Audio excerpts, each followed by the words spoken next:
Assalamualaikum warahmatullahi wabarakatuh.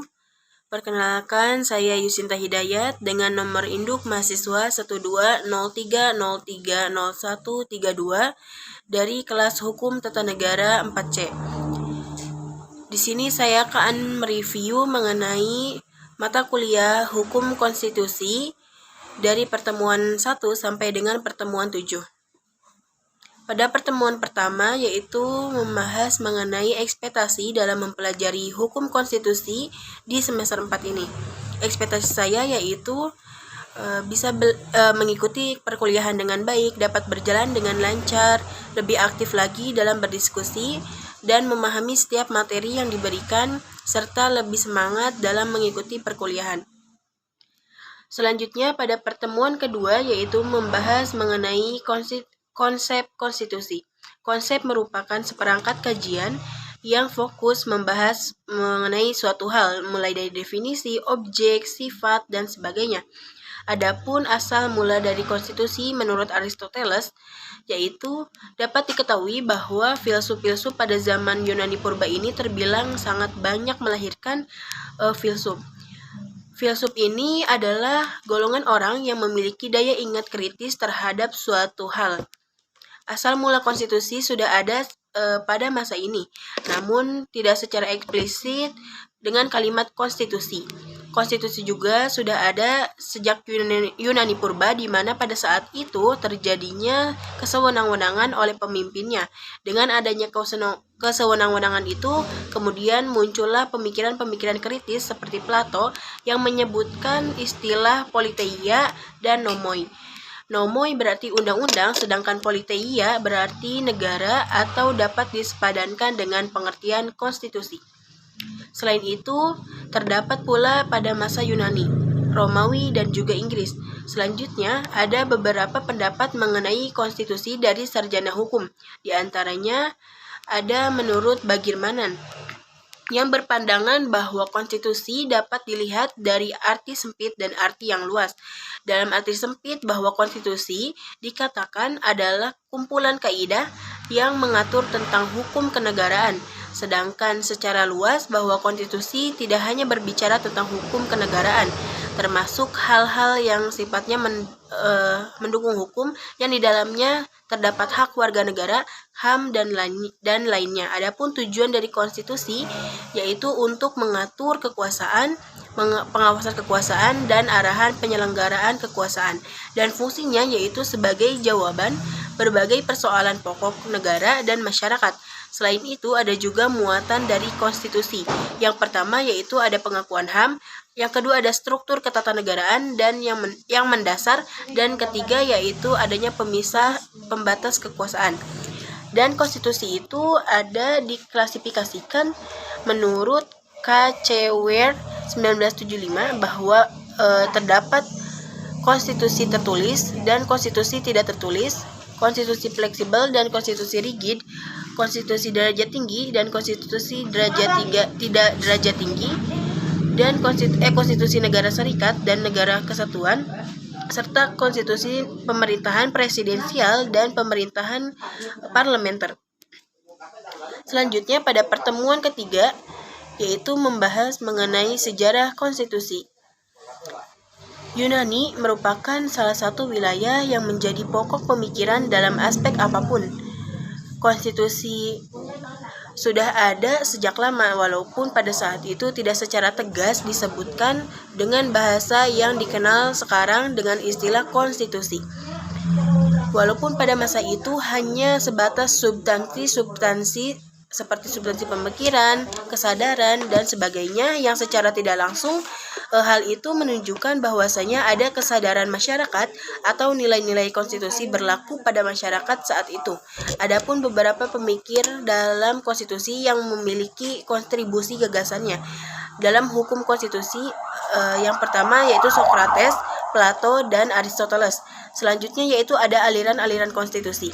Dalam perkembangannya, konstitusi terbagi menjadi dua aliran. Yang pertama, rule of law atau Anglo-Saxon, yang mana pemikir yang melatar belakangi aliran ini adalah A.V.D.C. Ya, dalam aliran ini memahami bahwa hukum dasar tidak harus tertulis, jadi tidak ada hukum dasar yang tertulis yang menganut aliran ini. Yang kedua, aliran Restart atau Eropa kontinental. Aliran ini kebalikan dari Anglo-Saxon yang menghendaki hukum tertulis atau kodifikasi. Setelah itu ada kedudukan konstitusi. Sejak adanya konstitusi terdapat 3 peran yang dikehendaki. Di antaranya adanya pembatas kekuasaan, yang kedua ada pengatur kekuasaan, dan yang ketiga ada penyamaan hak asasi manusia.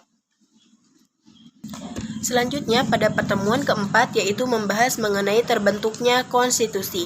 Konstitusi adalah seperangkat aturan atau hukum yang berisi mengenai ketentuan bagaimana pemerintah diatur dan dijalankan. Adapun asas-asas dari sebuah negara hukum yaitu pertama ada asas pengakuan dan perlindungan hak asasi manusia. Yang kedua ada asas legalitas. Yang ketiga ada asas pembagian kekuasaan. Yang keempat ada asas peradilan yang bebas. Yang kelima ada asas kedaulatan rakyat. Dan yang terakhir ada asas konstitusional atau hukum dasar. Dalam pembentukan konstitusi ini terdapat 3 proses. Yang pertama yaitu given. Given itu diberikan, yang mana konstitusi itu dibentuk atas dasar pemberian daripada peran penguasa.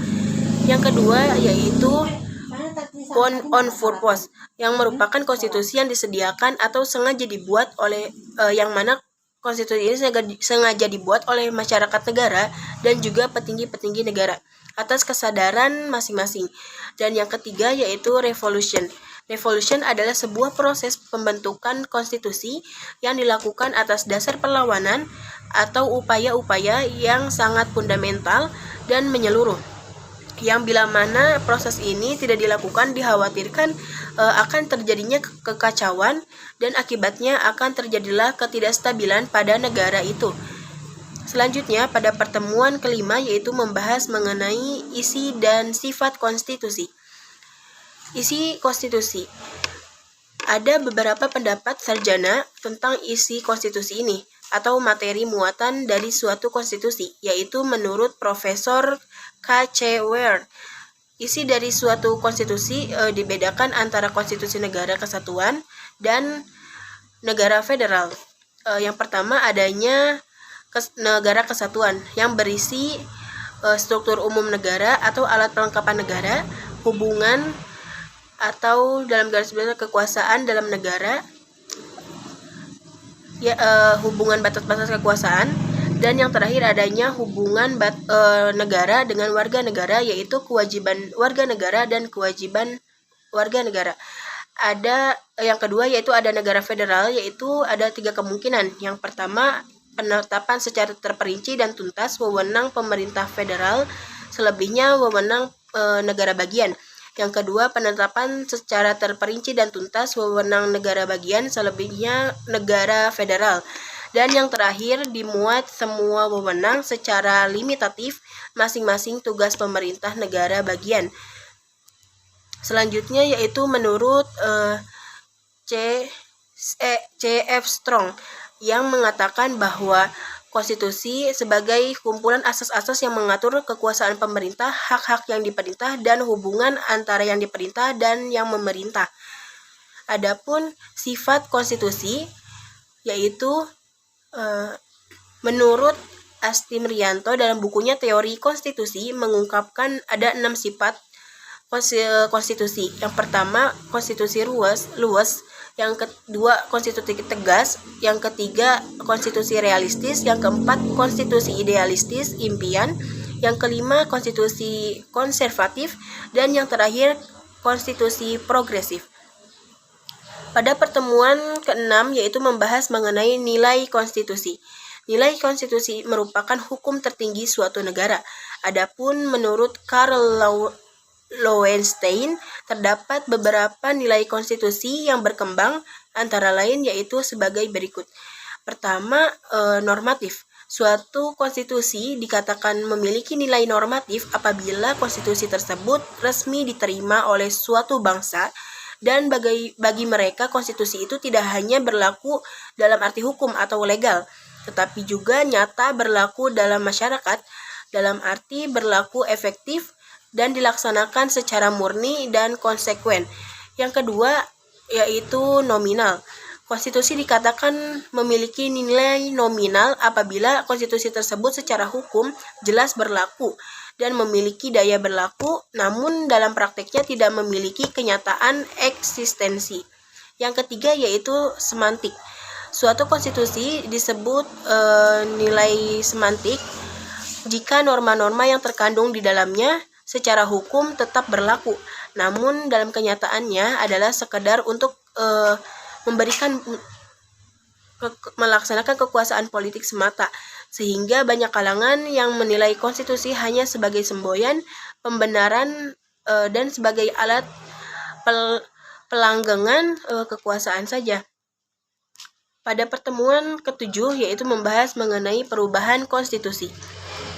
Cara perubahan konstitusi yang pertama yaitu ada revolusi, yang merupakan suatu gerakan yang menghendaki perubahan total terhadap keberadaan suatu negara termasuk konstitusi. Yang kedua yaitu perubahan arti dari kalimat atau penafsiran. Yang ketiga yaitu perubahan formal. Perubahan formal ini adalah perubahan yang mekanismenya telah diatur di dalam konstitusi suatu negara atau perubahan yang dilakukan dengan perubahan redaksi dalam sebuah konstitusi tersebut.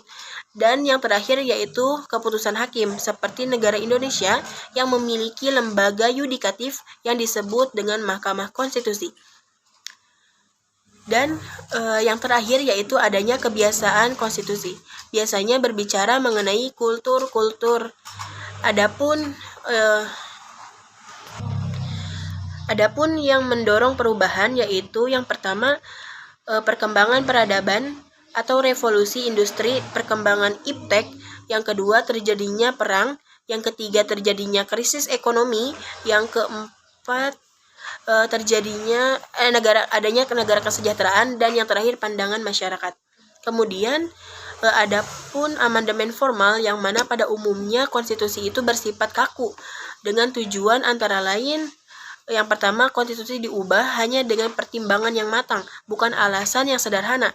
Yang kedua, rakyat harus diberi kesempatan mengungkapkan pandangan sebelum dilakukannya perubahan. Yang ketiga, dalam sistem federal perlu adanya persetujuan negara bagian. Dan yang terakhir, adanya hak individu dari masyarakat harus tetap dilindungi.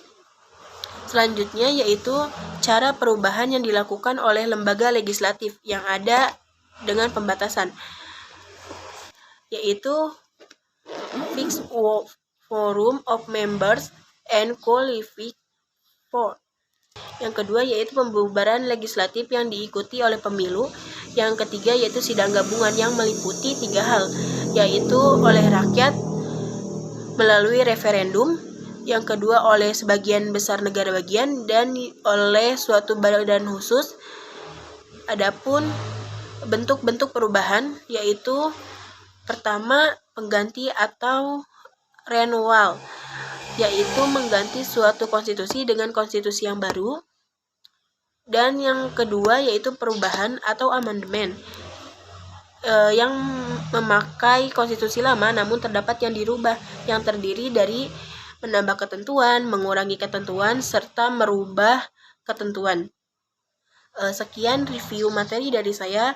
Mohon maaf jika masih terdapat kekeliruan. Terima kasih. Wassalamualaikum warahmatullahi wabarakatuh.